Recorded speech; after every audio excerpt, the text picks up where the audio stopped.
കോഴിക്കോട് നഗരത്തിലും അതിതീവ്രമായ ചൂടാണ് അനുഭവപ്പെടുന്നത്. ഉച്ച സമയങ്ങളിൽ നഗരത്തിലെത്തുന്നവരാകട്ടെ ഒരല്പം ആശ്വാസത്തിനായി തിരഞ്ഞെടുക്കുന്നത് മിഠായി തെരുവിലെ ചില തണൽമരങ്ങളാണ്.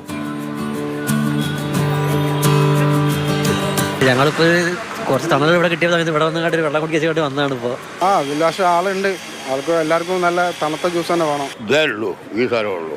അവിടെയൊക്കെ 2 മണിയാവും അവരൊക്കെ തുറക്കാൻ, എന്നാലും വെയിലുണ്ടാവും. അധികം ആൾ നിൽക്കൊന്നുമില്ല, വേഗം പോവും. പിന്നെ 10 മിനിറ്റ് ഇരുന്ന് വേഗം ബസ് കയറി നാട് പിടിക്കും. തണലിന് വേണ്ടിയിട്ടുള്ള സെറ്റപ്പ് ഗവൺമെന്റ് ചെയ്യേണ്ടി വരും. ഇവിടെ വെള്ളത്തിന്റെ സൗകര്യം വെക്കുക ഗവൺമെന്റ് ആകുമ്പോൾ നല്ല ആൾക്കാർക്കെല്ലാം നല്ല കുടിക്കാൻ ഇതൊന്നുമില്ല.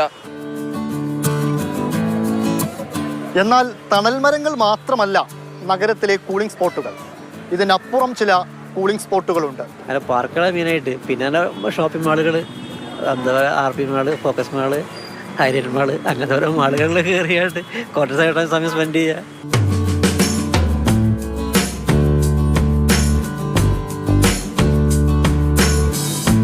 തണൽമരങ്ങളില്ലെങ്കിൽ പിന്നെ ഷോപ്പിംഗ് മാളുകൾ തന്നെയാണ് ചൂടിൽ നിന്ന് രക്ഷ നേടാനുള്ള ആശ്രയം.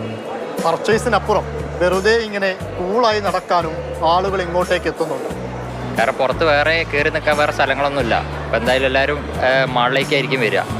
കാരണം നമ്മുടെ ഷോപ്പിംഗ് ഇല്ലെങ്കിൽ പോലും ജസ്റ്റ് കറങ്ങാൻ വേണ്ടിയിട്ട് വരുന്നവരാണ് അത്. ഉച്ച സമയത്തൊക്കെ ആൾക്കാർ കൂടുതലും മുകളിലേക്കാണ് വരാറ്. കുറച്ച് ചൂടിന് ഒരാശ്വാസം കിട്ടാൻ വേണ്ടി കൂടുതലും ഈ മുകൾ ചെയർസ് ഉണ്ട് ഫുഡ് കോർട്ടിൽ.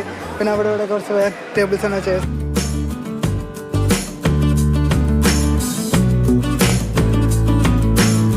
പുറത്ത് ചൂടാണ് കൂടെ കയറിയതാ, നല്ല ചൂടാ പുറത്ത്. അതിനെ കൂടെ കയറിയ ഒന്ന് കറങ്ങി അടിച്ചിട്ട് പോകും. അത്ര തന്നെ. AC വെറുതെ ഇട്ടിരിക്കുകയാണല്ലോ, പിന്നെ വെറുതെ കളയുന്നതിനൊക്കെ തന്നെ നമുക്ക് ആർക്കെങ്കിലും ഉപകാരിച്ചു. ഞങ്ങൾ ചൂടായതുകൊണ്ട് മാത്രം ഇങ്ങോട്ടേക്ക് വന്നത്. അല്ലാത്ത ദിവസം വർക്ക് ചെയ്യുന്നതിനെ കൊണ്ട് അവിടെ പൊതുവെ AC തന്നെയാണ്, പുറത്തിറങ്ങാറേ ഇല്ല. നല്ല ചൂടാണ്, പുറത്ത് നിൽക്കാനേ വയ്യ. എല്ലായിടത്തും AC എവിടെയാണുള്ളത് അവിടെ ആൾക്കാരുണ്ട്. അങ്ങനെയല്ലേ? അതങ്ങനെയാണ്. എന്താ പറയുക, എവിടെയാണ് AC ഉള്ളത്? ഇപ്പം റൂമാണ്, വീട്ടിലാണെങ്കിൽ പോലും എവിടെയാണ് AC ഉള്ളത് അവിടെയാണ് പൊതുവെ. അപ്പം എന്തായാലും പുറത്തേക്ക് ഇറങ്ങുകയാണെങ്കിൽ എന്തായാലും അങ്ങനെ തന്നെ ആയിരിക്കുമല്ലോ. ചൂടുമാണ്, പിന്നെ ഷോപ്പിങ്ങിന്റെ ടൈമാണ്. അപ്പോൾ എന്തായാലും ചൂസ് ചെയ്യുക അവിടെ തന്നെ ആയിരിക്കും. പുറത്തുനിന്ന് നോമ്പൊക്കെ ആയതുകൊണ്ട് എല്ലാവരും പർച്ചേസിനാണെന്നുണ്ടെങ്കിലും പുറത്തിറങ്ങി നടക്കുന്നതിനേക്കാളും നല്ലത് മാളിൽ തന്നെ വരുന്നതാണ്. കുട്ടികളെയും കൊണ്ടൊക്കെ വരുമ്പോൾ ഈ വെയിലും കൊണ്ട് നടക്കുന്നതിനേക്കാളൊക്കെ ഏറ്റവും ബെറ്റർ ഇതിൻ്റെ ഉള്ളിൽ തന്നെ എല്ലാം ഷോപ്പ് ചെയ്ത് പോകുന്നു. തണൽമരങ്ങൾ ഇല്ലാതാവുന്ന ഈ കാലത്ത് തണുപ്പും തണലുമായി മാറുകയാണ് കോഴിക്കോട് നഗരത്തിലെ ഓരോ മാളുകളും. ഈ ചൂടുകാലത്തെയും നമ്മൾ അതിജീവിക്കും.